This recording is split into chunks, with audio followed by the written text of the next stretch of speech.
Hey everybody, it's the Trout and welcome to another episode of the Trout Show. And thank you so much for stopping by. The first thing that comes to mind in this episode is talking about a kind of music I've never really heard of before. It's called Mardi Gras Indian Funk. Now I kind of went, say what? Mardi Gras Indian Funk? I was asked by a good friend of mine to interview this band out of New Orleans called The Rumble. They're Grammy-nominated, which even makes it more fun, the fact that they're up for a Grammy.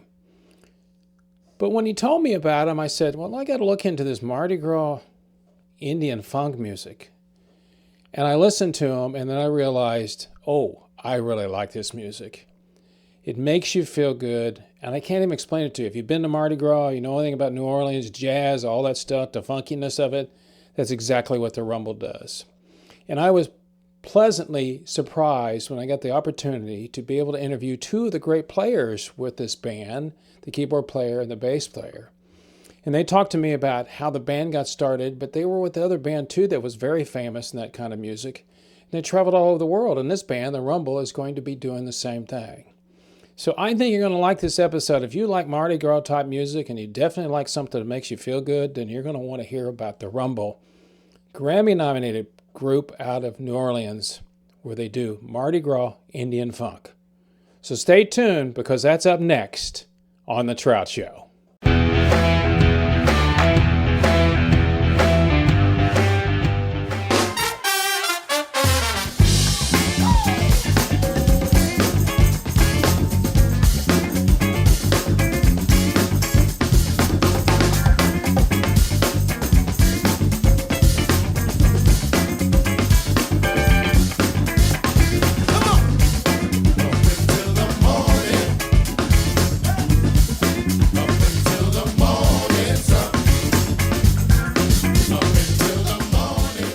When your PR guy sent me an email, and he sends me, we talk back and forth about people all the time, but when he sent me that it was a Grammy-nominated band from New Orleans, and I told him, I wrote him back, I said, well, you had me at Grammy-nominated, but then the fact that you threw in New Orleans too, then it's like, oh, I got to hear them.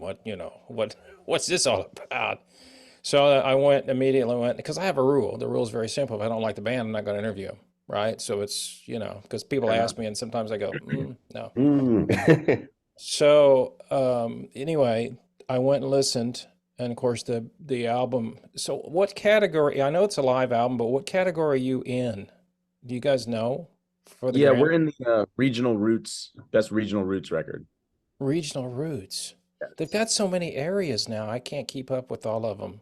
Yeah, You know?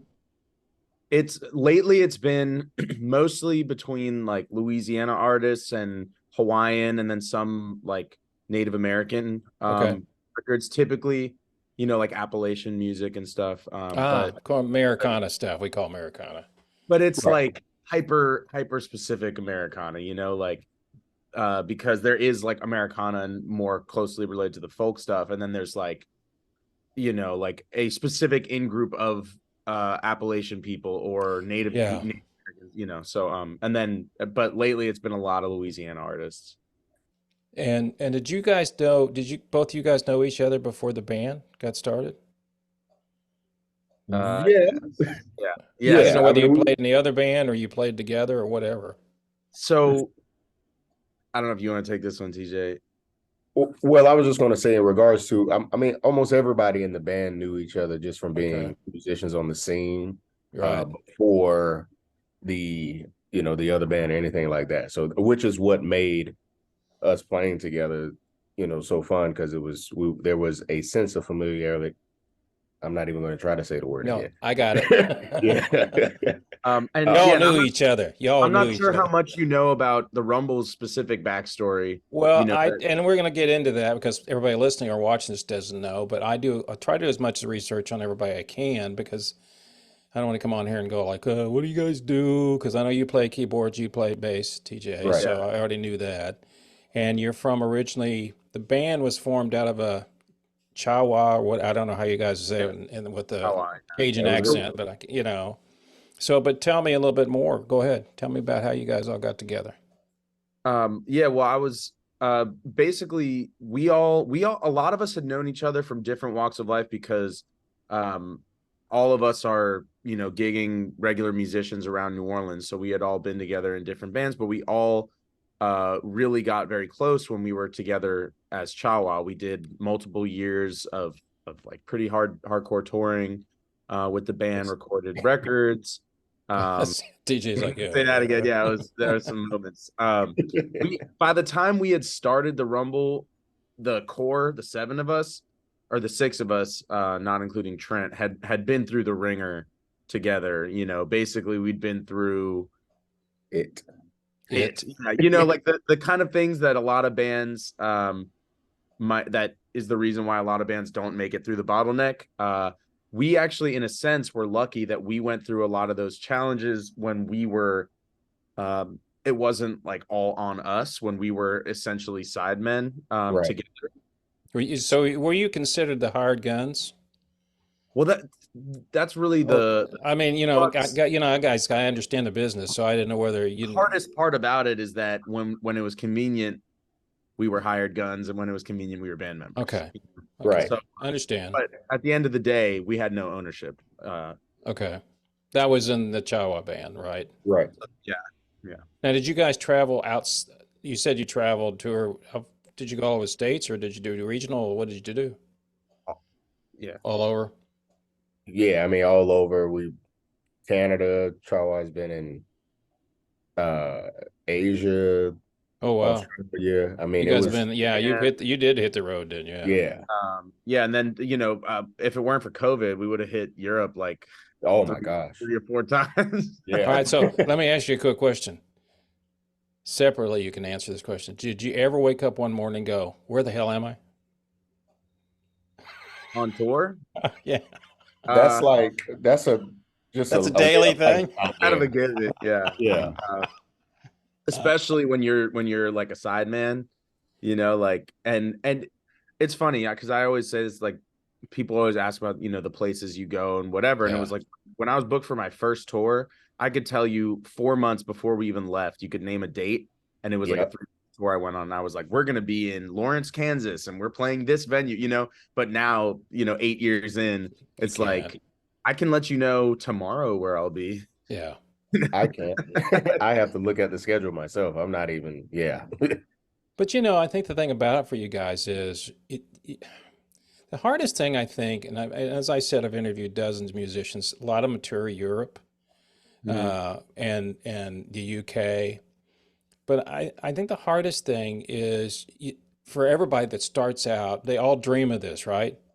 Yeah. You're young, you're like, oh man, I want to go on tour. And then you go on tour and you're like, oh man, why am I doing this? And so I have about every gas station between here and bro. Yeah.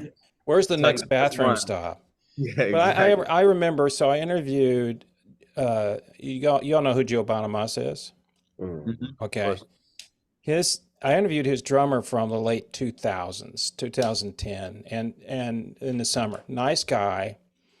And he played Albert Hall, sold out Albert Hall in London. I mean, that's a pretty good gig you want to be known for, right? And the video is seen by millions of people. So I asked him what it was like. He did over 600 shows with Joe. And you guys appreciate it. His comment was, it's great for 2 hours. The 2 hours that you're on stage.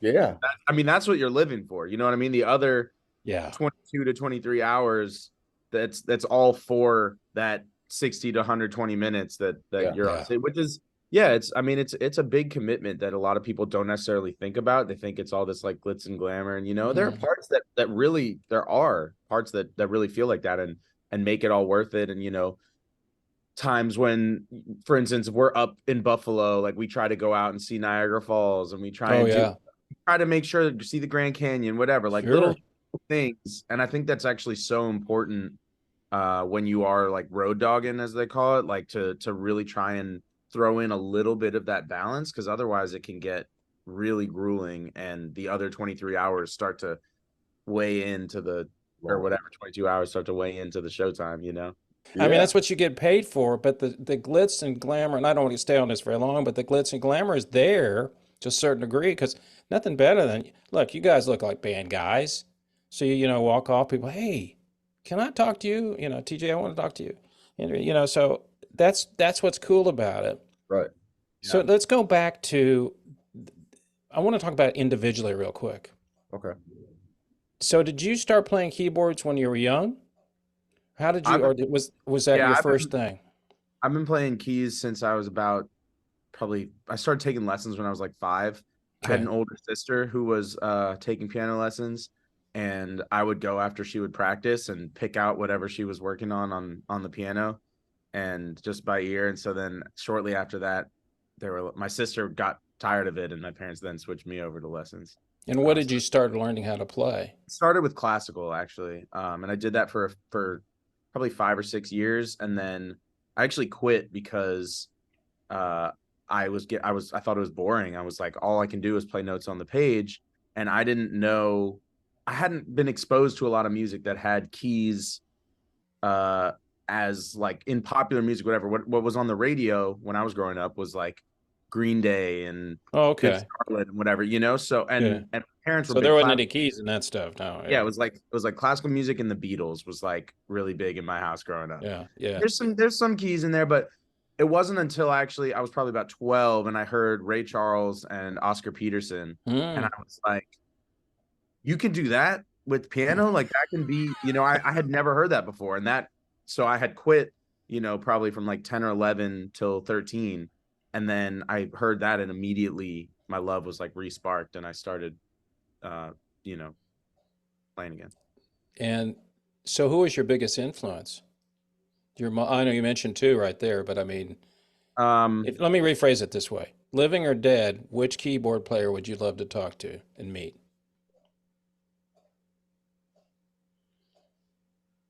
I think probably Herbie Hancock, just Oh, because wow. That's different. he has the most, he's done it all. He Yeah. can, I mean, Yeah. he's been a part of the creation of, you know, funk in a sense with the Sure. Headhunters. He Yeah. was a part of Miles's quintet. Which He's is what you still guys play. So funk, yeah. still going, and he's still, you know, but he also he did stuff with Joni Mitchell, and he's done, you know what I mean? He, like, to me typifies like a person who just plays music to the highest level, and he, whatever it is, he's gonna play, and he has such like a zen approach to life and music. I think he, if you had to ask me one, it's got to be Herbie, I think. TJ, when did you start? And did you start playing the bass at the beginning? Did you play guitar or did you play something else? No, so I played trombone and I still play trombone. Oh, That is okay. that's my pedigree, I guess. I went to Uh, school. Both of my degrees are in jazz studies on trombone. Um, but I picked up bass playing in church. Like I always wanted mm, to play the bass, and I played trombone in church. I grew up in Jacksonville, Florida, and our bass player, his family moved for work, and he left everything. I mean, like he was like, "Yeah, I'll just come back and get it at some point," and he never did. So oh, wow. I picked up the bass at the church and just kind of played around. I knew where the notes were because I played trombone. But I was always in love with bass lines, like playing trombone. I was playing stuff on bass, just up in the, I mean, you know, the bass stuff, but in the trombone register. And And that's kind of really interesting to me because, you know, it's kind of like I think if you're a horn player, you kind of look at how do guitar player, I'm a lead guitar player, how do we play leads? mm, And lead guitar player goes, all right, how do you guys do, you know, how do you play it differently? Because, you know, we yeah, can put three or four notes together and all that stuff, but that's really kind of interesting for me to hear you say that because it's yeah, a lot of my a little bit solo of both. lines, Yeah. they come from bass-ish lines. Like I play a lot of like rhythmic stuff. That to me, Are I you a also thumb guy? Do you do that? Do you do a lot of, yeah, but I don't thump the way most, like I like use my thumb as like palm muting a lot. okay. And just kind of I because I play trombone, I'm like an articulation type guy. Like Ah, I'm like real particular about which note is short, which note is long, like all of that stuff, and I do that on bass. Yeah. so both of you can read music, I assume, or Oh, probably have definitely. to, or you both have to read music probably for what you do, right? Most definitely. Yeah. I do a lot of studio sessions in town. Yeah. That yeah, and I mean, Yano is an amazing songwriter, and people want to see his stuff sometimes. So yeah, And I have a feeling though that TJ, you're not a typical bass player where you just stand in one spot. I have a not feeling at that all. You should get out the way. I just had a feeling you weren't going to be going. No, nope. That ain't you. That ain't you. So you guys kind of knew each other and Chawa and doing that thing, and then where was the catalyst to start the Rumble? How'd that kind of all come together? Well, there were issues that we just could not resolve in Chawa. And it became a thing of we are writing this music and it's being recognized by members of the Recording Academy. So we shouldn't stop. But also we don't have the infrastructure. Just being we sat down. I remember we were watching a Monday night football game. We all remember and we those sat there and we things, talked and we were like, look, if we're gonna do this, this is what it's gonna take. Like, do we really want to do this? Oh, can we do this? I mean, we really had to sit there, but I think above all, we cared about, like, number one, preserving the culture, and also the fact that we knew that the product was good. So how many was in the band at that time? That would have been, so that meeting was the 6 of us. So Wow. everyone in the band, not including Trent, our drummer. Who filled in for the old drummer of Chawa, who was the owner and leader of Chawa. Okay. Yeah. Okay. So I will say one of the things was that on our last tour, the owner and leader of Chawa went home during the tour for some reasons, and they sent out Trent. And there were already, like I said, there were things that we were just kind of bumping heads makes it sound. I understand. Being in as many bands as I've been in, I understand. Yeah, so you know what I'm saying? I got it. Yeah. But honestly, like playing with having Trent play with us also let us know that maybe we can, we can try this, because I think one of the things was obviously we have to find a drummer. Kind of important. Who would know all of the songs that we're currently doing, because we're going to. And you were all doing originals, weren't you? I'm sure you're doing some covers. Right. Most of them are all originals, weren't they? Exactly. Yeah. So that was a thing. Yeah, and so all of that combined with, I mean, we had touched on it, but like the concept of ownership and preserving the culture was like very important to all of us in the band, and especially because it's a Mardi Gras Indian band, which is such a niche. Oh yeah. Like a very small subset of even the small category of New Orleans culture, but it's like, how do we present that to the world most authentically and most most true to what it needs to be. Right. So you guys were purists in what you did, is really what you're saying, in a certain degree. So yeah, it's when you say the term purist, it sometimes then you think that it's like, oh, we're just a cultural legacy act, which is no, I don't mean that. I mean, you really believed in what you were doing and want to continue doing what you're doing. 100%. And yeah, because after we got to be so close with Chief Joseph and get to go and see an inside look into that culture for me at least, and more than half the band is from and of New Orleans and of that culture. Right. But like being able to, if you go out and if you're the face of Mardi Gras Indian music for, the world to see, it's really important within that culture to be authentic to it and to be the best representative you can be. Because there is no big music infrastructure in New Orleans. There is no big like camera that's on everything that's going on. And so if someone's going to step out and do it, it could very easily be misconstrued or done improperly. And so when we felt like there was a possibility that it was being conveyed improperly back with Chawa as the biggest current Mardi Gras Indian band out there, it was really important to, especially Chief and, members like Aurélien, our trumpet player who's in the Skull and Bones gang and all that too.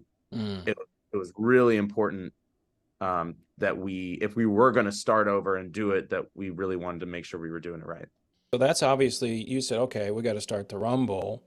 And that was what? It'll be 2 years ago in February, something like that. I Yeah, think when you yeah, officially started. yeah.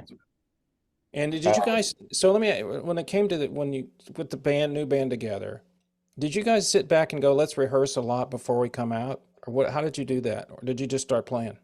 no, so we were fortunate enough to have a lot of people that we could have conversations with doing this because we didn't want to go into it as just another band. We wanted to be successful at it. Uh, Yano has played, and I mean his resume is very extensive. So it was nothing for him to go and ask someone that he plays with all the Mm. time, like, hey, what are some things that we should look out for? What are some things that we should try to do?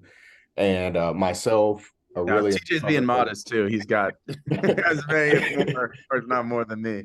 but so I was playing with the Dirty Dozen brass band at the time, and them being 7 individuals, all of them having equal stake when they first started, and surviving. When I was playing with them, I played from year 40 to 45 or 41 to 46. So I mean, them being together that long, I Mm. obviously was asking them like, hey, how do we do this? There's Oh, 7. yeah. What are some things? And Yeah. one of the things that they said is, you guys already have your foot in the door, don't start over. So we were Mm. kind of aggressive about like, okay, we're probably going to get on some people's nerves, but we're hitting up people like, hey, you know what I'm saying? Yeah. We're still here and we want to work, and we would like to not, we're not necessarily looking to start from the bottom, just being honest. Yeah. Well, And I think you're all too good. Obviously, you're all great musicians. Come on. So So when yeah, that's part of it. yeah, the cool thing that we had going for us is that we had written a lot of music for Chawa that was already put out on records and stuff, but we also had been working on a new record, right. and we wrote all that music, and Chawa hadn't really played a lot of it, so we took our songs, and yeah, I mean, like when you ask if we rehearse a lot, we actually had a standing rehearsal, still do, like every Wednesday at 11 Yeah. a.m. But what I was saying is you got together, did this, and then went out and then said, here were the Rumble. That's what I meant with that. But We were like, so we were lucky that we had a ton of kind of a backlog of music and history together, so that by the time we played our first show, you we know, had 2 full sets of all original music that we wow, wrote. that's And pretty so Yeah. cool. like TJ was saying, our big focus was actually on like the infrastructure and building the band, because we felt we were just picking up right where we left off with Chawa musically. So Right. the thing that we really reached out to and worked on was actually like, how do we build this the right way, as it So from let's talk about your songwriting styles. How do you guys, with that many people, are there all of you write, or a couple of you do the thing and bring it in? And tell me a little bit how that works within. I mean, you're all good All of the musicians, above. but all the yeah. above. You Yeah, I gotta mean, yeah, Somebody but brings an idea in and says, it's a talented band, man. I mean, it's like, who's got an idea right right. now? mm, And sometimes I'll just be like, I don't have anything to do, I'll call up TJ or call up Aurélien or Chief, whatever, and I'll be like, let's just get up and write a song, or I got an idea, whatever. We come together and we start writing a song. Mhm. And that's anybody in the band at any moment might call up another member or two, and start so you writing can a song. kick off ideas with each other, which is a Exactly. great And idea. it usually starts off between like 2 and 4 people, because if you have too many cooks, to start, unless some of our songs have just started from just jams and sound check or Yeah. whatever. You get a riff going and you kind of, oh, I like that. Let's, Exactly. yeah. Yeah. But I think that it's because everyone has so many ideas and everyone's so creative, that if they have a little, I got this idea for a hook, I have this idea for a concept, whatever, you just you're like, who of the 7 of us would best fit this exact vibe that I'm going for, because everyone has different strengths. So in order to like give this the strongest solid foundation, you call the person who might be able to meet the other part that you don't have yet. And then when you bring it to the rest of the band, you already got these great bones. You're putting on, building the walls, putting the artwork up, and Mhm. and then it becomes a Rumble song. I'm envious of you guys because of the fact that you can do that. I mean, that's the one thing being able to do that in a band, because, it's like I talk to people about either going to recording and not playing live, or playing live a lot, not going to recording. And as you guys know, you've been in business long enough, the record thing is all changed dramatically now. You have to play live, and if you want to make any money and have that famous thing, merch. Everybody knows what that is. Did you buy your shirts tonight? Yeah. But to have that camaraderie is not easy. And the one thing I miss is going to the studio and just I never had that opportunity.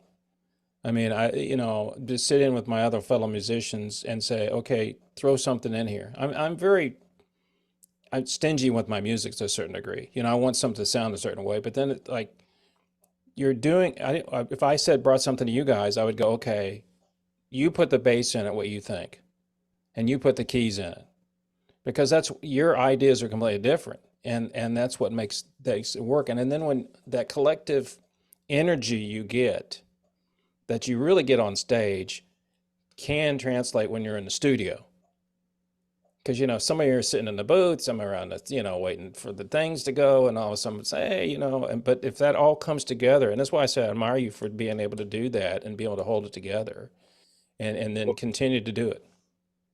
I think one of the things that helps us is that we all, because we all have a resume of other bands we've played with or people we've studied with and all of that, there is a level of trust. So there have been times where, that's funny you say trust. I was like, yeah, capital T, trust. Yeah.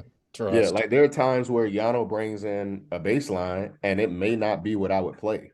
Right. However, I also trust him enough to be like, he didn't just write these notes, you know what I'm saying? Because what they say like this, if he doesn't think it's hidden, but it's just like kind of the idea, he'd be like, bro, just change whatever you think. But then there are times where he brings in something and this is it. And even though it's something that I wouldn't necessarily play, I have to trust him enough because he had the original vision for the song to be able to go with that. And then generally what happens is it works, and then I add myself on top of it as we continue to play, and now we turn, you know what I'm saying? And I think that that's what helps us, because there are plenty of times I can say where I may start off playing a bass line, and then they play a groove adding on top of it, and it wasn't what I expected at all. Like, furthest from what I was thinking in my mind, but also like the greatest thing. Like, yes. So I hope that's the camaraderie and the trust you Yeah. guys have. The hardest thing, I think, and I've talked to many songwriters, not being one myself, is to convey what's up here to everybody else. So when you said you trust him, but he hears it already. Yeah. He already knows what's going on in his head, and you can't really convey that. That's really hard to do. Yeah, it also really helps. The way that we've been writing a lot lately is we've been getting and like making full demos of the songs as much as we can in our home studios. Right.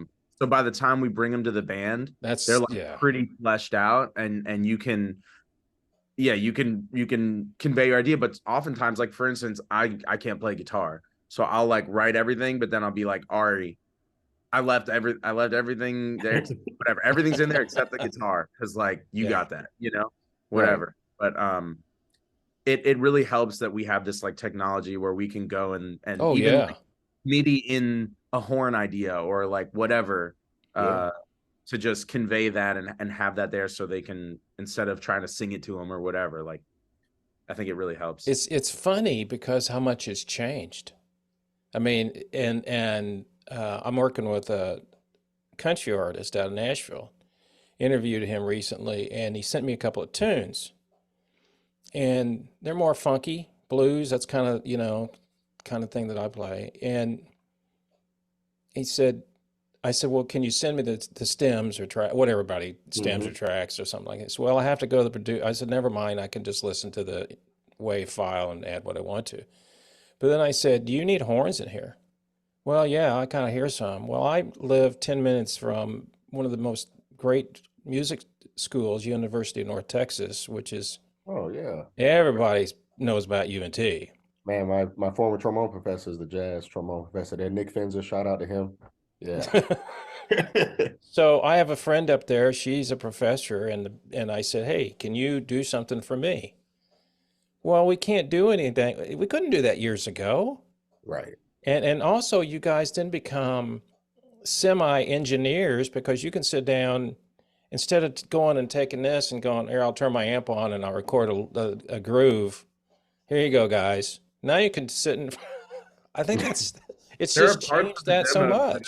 there are parts of the demos that like make the final track. They do. Yeah. Especially like little synth layers or whatever, some background, but like they might end up just being already ready to go, which is pretty cool. Well, you know what? I really, the reason when I listen to music, the one thing I miss, my sister used to live in Gonzales years ago. Okay. Her husband he's retired now. He used to be in the oil business. What a surprise. The refineries there.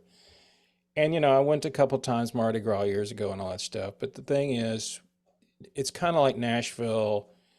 New Orleans is a music town. And I miss, when I started listening to music the other day, I said, oh man, I miss that stuff. That upbeat stuff you guys do, that's always makes you feel good. You're not going to sit around and talk about, I lost my girlfriend, I lost my pickup truck, or we're going to do it, funk it up here. We're going to do what we can. You're not, from the moment we hit the stage, the moment we leave, you're going to be in a great mood. And that's what I like about what you guys do, because that's what you convey, and why not hear a band like that? Because you're going to go, if you're in a bad mood, you're going to, I'm feeling good now. And with the talent you have now, I noticed that one of you, that may have been the old band. Somebody went to Berkeley. I don't remember who that was. That was the old band, yeah. That was the old band, wasn't it? Yeah. Because when I see that on there and they've gone there, I went, okay, I know they, must be pretty. I was with a guitar player back in Kansas City. He went to Berkeley, and he was a Stevie Ray. When he could play Stevie note for note. It was scary. We started out playing a Stevie song. And of course, I can't sing like Stevie, but it's like nobody cared because it was like you can do all the other stuff. So now, what's the goal now? You got this great live album. When was that recorded? The live album. When was that done? It was like last December. Yeah, it was a year ago. So a year ago. Wow. Yeah. And so, what's the gig? What's it going to be like for 2024? You guys. Have you seen what's it going to be? Are you going to be just blowing and going? Oh, I mean, yeah, we have a lot of dates that are going to be released. I mean, it's cool. It's a lot of in and out of New Orleans, which is great. Making sure that we're here for definitely the big cultural things like. Oh yeah, you got the Jazz Fest. So you guys playing? I assume you're playing the Jazz Fest. And all that my gosh, French Quarter Fest, those things, and then out and about. But really, I mean, we want to take this all around the world. That literally is our goal, because we're sharing not just Mardi Gras Indian culture, but just New Orleans. Like the way you said, you're gonna feel good. I mean, it could be a really bad day today.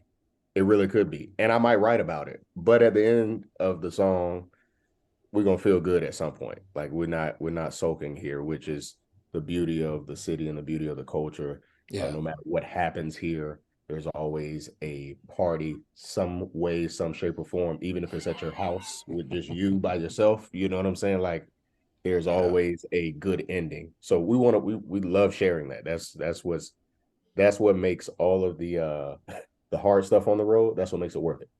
Yeah. Let's talk on that real quick. Go ahead. I'm sorry. No, go ahead. I was gonna say also for like tangible things. I mean, we're gonna be putting out another studio record, or our first studio record, I should say. Have you already done it? You're finished with it? It's like we're waiting on two more things, and then but I mean, you're almost done with it. Almost. Pretty close to being done. We're excited about that. Then we already, we have a bunch of new material that hopefully we're gonna probably record before the end of next year. Record the next studio record. Wow. We're hoping, with any luck, we might have a little gramophone hardware to take home. So have any of you won a Grammy? Either one of you won a Grammy? I don't think so. Nominated previously. Also. Yeah. So this will be a collective first. We got like 20 nominations between the band. Yeah, it's a lot. Yeah, I saw that. So the question is, when you get when the date is, which is in March, I think, or when did they do that? February, March, when I don't remember. February 4th. Yeah. Yeah. Not that we're counting or anything. No. If I was in your position, I'd go, okay. Somebody says, okay, who's going to be the one that gets up there and talks? Because you can't all six, you have like a minute. So you have to get together. Those are all things you sit around and go, well, do we really want to talk about that? Because that's like assuming we're going to win. And if we don't really talk about it, maybe. Yeah, you don't want to jinx it. Yeah. Don't think, should I write it? No, don't. Like, all good conversations, but hard. Yes, all good conversation. Before I end up wrapping this thing up real quick too, is the fact, how do you guys, because this is something that we talked about at the beginning, but how do you balance that with your regular life? I mean, one of you's got a fiance and the other one's got a kid. So yeah, I mean, it's really a matter of us, the same way we have to trust everybody musically, we have to think about everybody. Like, just because something that I perceive as great comes down the pipeline, if it's during, Yano's wedding weekend, it doesn't matter. Yeah. Well, I'm at the wedding, you know what I'm saying? Because he's only going to get married once. So you hope. So you know what I'm saying? But we have to think like that. I have a child, Chief has children, Jose, a trombone player, has children. So we kind of have to think like that, because we, truthfully, and I say this now that I'm a parent, and it's amazing to me about the greats. Like I said, my degree's in jazz studies, so just think about the jazz greats that came before us. All of their children, like, I doubt that any one of them cared about their accolades. They cared about, that's my dad, that's my mom. Period. Well, that's what the funny thing about it, isn't it really what you do it for, to a certain degree? You love what you do, but you want to have someone some bodies in your life that goes, it does make you feel great. It's almost like you've accomplished what you wanted to do. The accolades are great. There's nothing better than getting a standing O and you get through playing and all that good stuff. But you're looking out there going, is that my mama? She's and she's going, see that guy up there? That's my son. Yeah. Exactly. You know what I'm saying? Exactly. So being home for those things, so we think about those, So before we wrap up, tell me what you want people to know about the Rumble. Go ahead, Yano. I'm gonna go. I think just that the Rumble, hearing the Rumble or seeing the Rumble is something that you can really only get unless you go into New Orleans and you spend time there, and this is a glimpse into some of the underculture of New Orleans that isn't necessarily shown to the rest of the world, and it's really special even for being in New Orleans. So if you get a chance to see us or hear us outside of New Orleans, it's like bringing a little piece of that guys, that I think is really special.